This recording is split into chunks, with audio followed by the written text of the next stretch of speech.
Hay un escritor piamontés que yo sigo mucho, que es Pavese, que dice que las primeras referencias que tiene un ser humano las tiene cuando es muy chico, porque la matriz, digamos, de esa memoria está permeable, digamos, a los primeros recuerdos. Esos primeros recuerdos se transforman en mito para la persona. Y cuando es grande, tiene que recurrir, si es escritor, claro, tiene que recurrir constantemente sobre esa mitología, sobre ese mito. Entonces, yo debo haber tenido una infancia. Yo no quiero idealizarla, mi infancia, porque también en la época de que éramos chicos, digamos, los mayores eran los mayores y nosotros éramos de palo, digamos, ¿no? Yo la veo a mi nieta ahora de 3 años en una reunión de 10 personas adultas gritando que la escuchen. Y mi padre, yo recuerdo que yo tenía 10 años o 9 y venían algunos amigos a la casa y decían, no, nosotros acá nos arreglamos porque somos dos. ¿Cómo dos? Y yo no existo.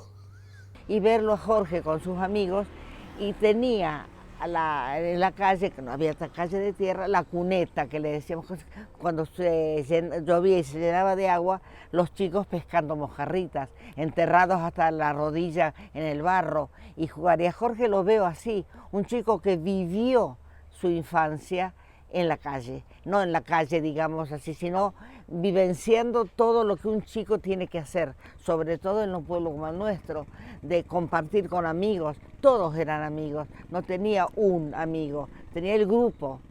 Y el respeto que cuando pasamos, el respeto a la maestra, a las personas mayores, incluso de pararse e inclinar la cabeza para saludar, que me parece que mucho de eso se está perdiendo. Pero de la época de Jorge, esos son los recuerdos que tengo de él, de verlo muy vivo, viviendo así en esa época toda su niñez fabulosa, aprovechando todo lo que le brindaba la naturaleza, el árbol, el aire, los pájaros, las cunetas llenas de agua, las mojarritas y la gomera colgando, porque era casi obligado que los chicos tuvieran una gomera para poder jugar con los pajaritos.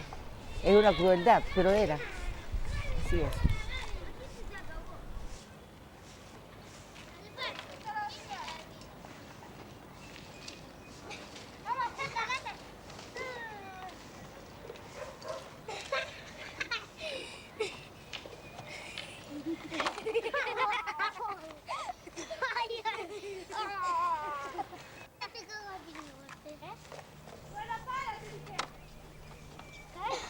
Bueno, y acá era cuando, en esta parte, que jugábamos con mi amigo el Toto, que es el único que me queda de la primera infancia, digamos, el Toto Miguel, el famoso Toto Miguel, gran jugador de fútbol.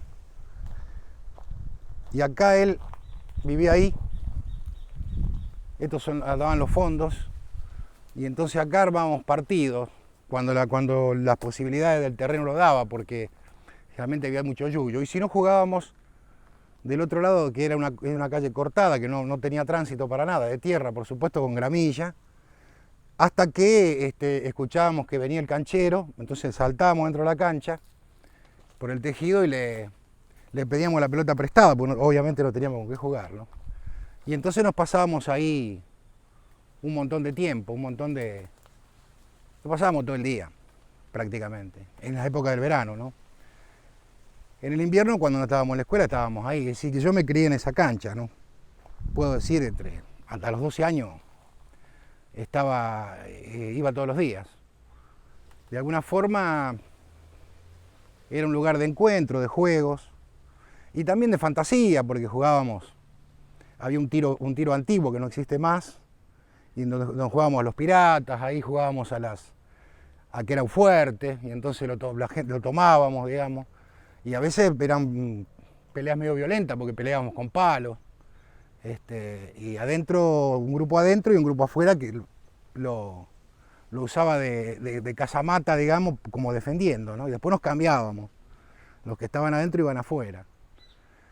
Y después, bueno, tenía en ese tiempo un circuito de ciclismo, también corríamos carrera ahí en la en la cancha y tenía dos o tres canchas de tenis que por supuesto nosotros no jugábamos, pero sí jugábamos en la cancha de paleta, donde ahora está la pileta. También nos pasábamos muchas tardes ahí jugando con pedazos de madera, por supuesto no teníamos plata para comprar nada, y las pelotitas, las chambas que le decían, ¿no? Las chambonas, que nos regalaban los grandes. Y bueno, y después al atardecer mi madre se paraba acá y me llamaba. Yo a veces la escuchaba, a veces no. Y bueno, por ahí gritaba un poco más fuerte y entonces venía saltando, en lugar de dar toda la vuelta, porque en realidad si uno da toda la vuelta son como 4 cuadras.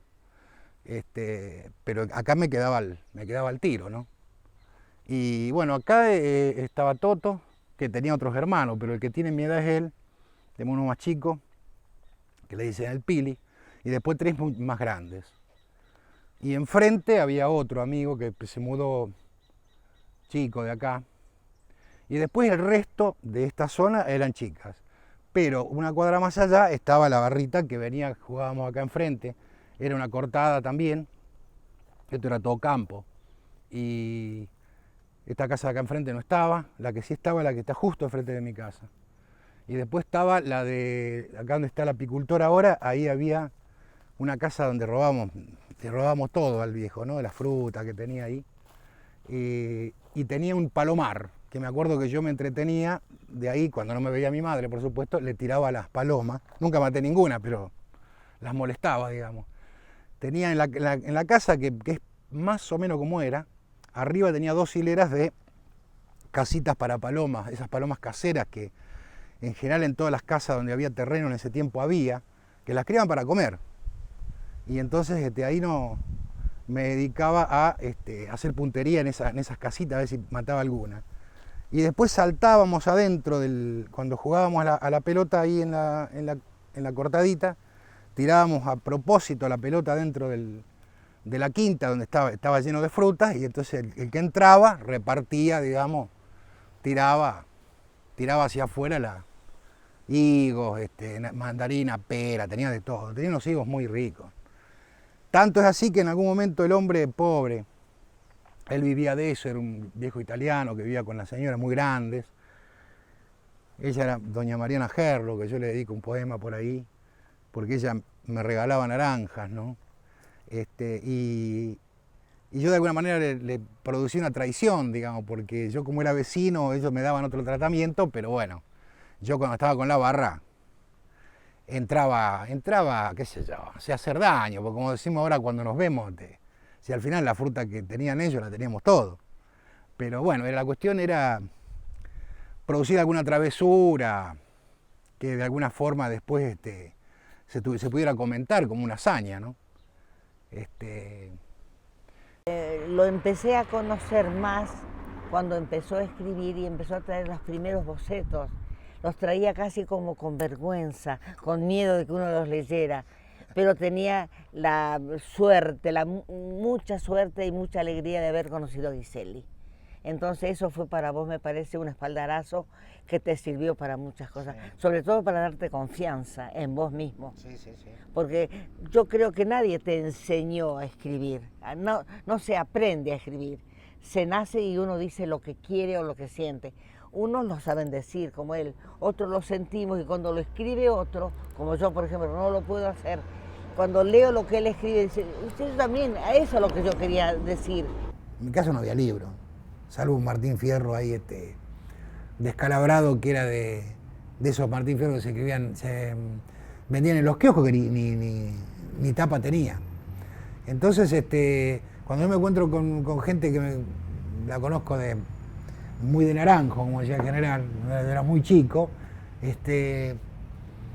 por ahí no pueden entender como yo, digamos, en ese esquema primitivo, por decirlo de algún modo, llego a dedicarme a una tarea que a lo mejor está para otra clase social, qué sé yo. Es decir, yo he leído por ahí que Piglia dice de Sarmiento que Sarmiento se quiso apropiar de toda la cultura a través de los libros, y que Roberto Arlt,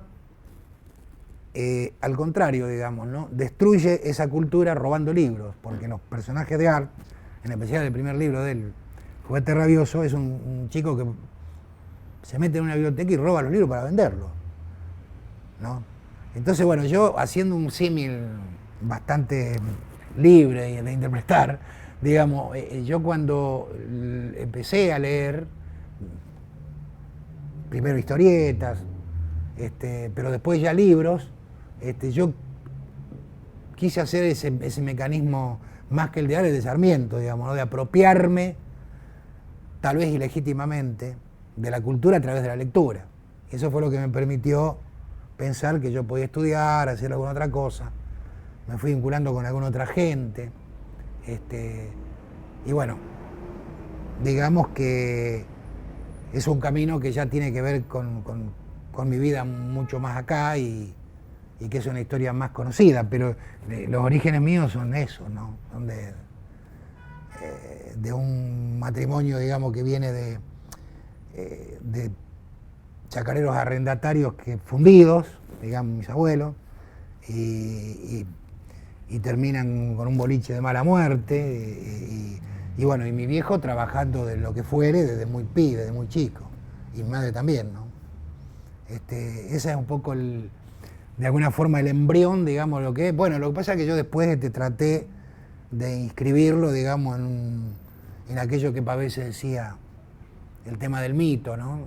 A lo mejor inconscientemente, ahora a lo mejor más conscientemente, pero de cualquier forma es como dar cuenta, digamos, de ese mundo, que para mí fue muy feliz, ¿no?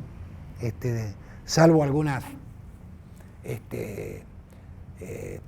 digamos, presiones o controles, digamos, muy comunes de la época, donde los chicos no tenían ninguna participación, ni siquiera se los consultaba para nada, pero nosotros nos la ingeniábamos, digamos, para de alguna forma participar del mundo de los mayores, que uno siempre espiaba, los miraba como espiando, ¿no? Como diciendo, ¿cuándo yo voy a poder hacer esto?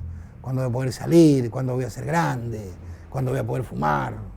¿Cuándo voy a poder tomar vino? ¿Cómo será el vino? ¿Qué sé yo? Todo eso, ¿no? Porque hay mucha fantasía con eso de querer aprender a escribir racionalmente. Y yo creo que tiene que ver con otra cosa, con una pulsión que uno no maneja del todo. Uno tiene que someterse a que uno puede escribir, escribe lo que puede escribir, no lo que uno quiere. No se puede escribir nunca lo que uno quiere. Pero uno tiene que saber la historia antes de contarla. Toda. No importa que no la ponga en el papel. Pero saber que le queda, que él sabe lo que pasó aunque no lo cuente. Y que no cuente todo. Porque yo cuando escribo, en especial las crónicas, la poesía es otra cosa, la poesía es más visceral. Pero la prosa, yo sé, empiezo a escribir algo y cuando estoy en la página 5 me doy cuenta que no voy a poner ni el 10% de lo que se me ocurrió. Pero no importa, antes me preocupaba. No se puede poner todo.